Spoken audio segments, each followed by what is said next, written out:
નમસ્કાર મિત્રો, સંજય વાચે યુટ્યુબ ચેનલમાં આપ સર્વનું હાર્દિક સ્વાગત છે.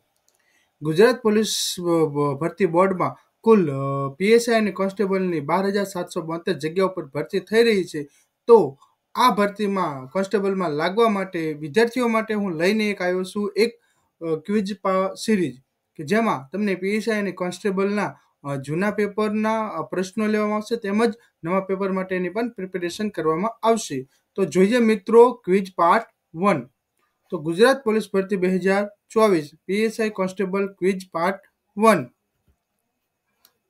મિત્રો, મહાગુજરાત ચળવળ દરમિયાન 2 ઓક્ટોબર 1956ના રોજ અમદાવાદ ખાતે ઇન્દુલાલ યાજ્ઞિક દ્વારા ખાલી જગ્યા વિરુદ્ધ પ્રતિ રેલી યોજાઈ હતી.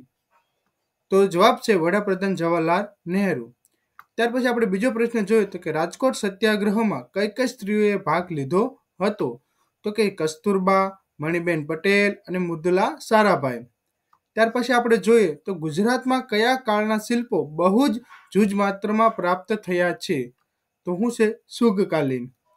ત્યાર પછી જોઈએ શુદ્ધ સત્યાગ્રહી કંઈક બલિદાન આપ્યા બાદ ખૂબ વધારે પામે છે. આ વિધાન કોનું છે? તો કે ગાંધીજીનું. ગુજરાતની પૂર્વ મધ્યકાલીન રાજધાની અનિલવાડ પાટણનો પાયો ખાલી જગ્યાએ નાખ્યો હતો? તો કે ચાવડાઓએ. જૂનાગઢ ખાતે અશોકનો શિલાલેખ સૌ પ્રથમ કોણે શોધ્યો હતો? James Tod. ત્યારબાદ જોઈએ તો કે ગિરનારનો શિલાલેખ ખાલી જગ્યા સમયનો છે? તો કે મૌર્ય.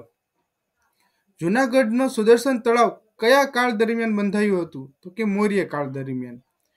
ધોળાવીરાના ઉત્ખનનકર્તા કોણ હતા? તો કે આર.એસ. બિસ્ત હતા. મિત્રો, લોથલના ઉત્ખનનકર્તા કોણ હતા તે મને કોમેન્ટ બોક્સમાં જરૂરથી લખજો. ત્યારબાદ જોઈએ તો કે જૂનાગઢના શિલાલેખમાં કયા કયા રાજાનો ઉલ્લેખ છે? તો કે ચંદ્રગુપ્ત મૌર્ય, સ્કંદગુપ્ત, રુદ્રદમન. ગુજરાતના કયા સુલતાન મોગલ બાદશાહ હુમાયુનો વિરોધી હતો? તો કે બહાદુર શાહ. ત્યારબાદ જોઈએ તો કે આરબ હુમલાખોરો દ્વારા ઈસવીસન 725માં નાશ કરાયા બાદ ઈસવીસન 815માં સોમનાથ મંદિરનું પુનર્નિર્માણ કોને કર્યું હતું? તો કે નાગભટ્ટ બીજોએ. પછી કાઠિયાવાડના સંયુક્ત રાજ્ય સૌરાષ્ટ્ર ક્યાં ખાલી જગ્યા રોજ અસ્તિત્વમાં આવ્યું હતું? તો કે 15 ફેબ્રુઆરી 1948ના રોજ. ગુજરાતના બહાદુર શાહના દરબારના સંગીતકાર કે જેમણે બહાદુરી રાગની રચના કરી હતી તેમનું નામ શું હતું? તો કે બેજુ બાવરા. આગળ જોઈએ તો કે ગુજરાતના બીજા મુખ્યમંત્રી કોણ હતા? તો કે બળવંતરાય મહેતા. મિત્રો, મને કોમેન્ટ બોક્સમાં જરૂરથી લખજો કે ગુજરાતના પહેલા મુખ્યમંત્રી કોણ હતા. 2008માં કઈ બેંક સ્ટેટ બેંક ઓફ ઇન્ડિયામાં વિલીન થઈ હતી? તો કે state bank of India. Harappan સંસ્કૃતિનું સૌથી મહત્વનું બંદર કયું હતું? તો કે લોથલ. મિત્રો, જો તમને આ વિડીયો ગમ્યો હોય તો તેને લાઈક કરજો અને શેર કરજો. હડપ્પા સંસ્કૃતિના જાણીતા સ્થળ ધોળાવીરા કયા જિલ્લામાં આવેલું છે? તો કે કચ્છમાં આવેલું છે. મોઢેરાનું સૂર્ય મંદિર કયા સોલંકી શાસકના સમયમાં બંધાયું હતું? તો કે ભીમદેવ પહેલો. પાટણની પ્રસિદ્ધ રાણકી વાવ કોણે બંધાવી હતી? તો કે રાણી ઉદયમતીએ.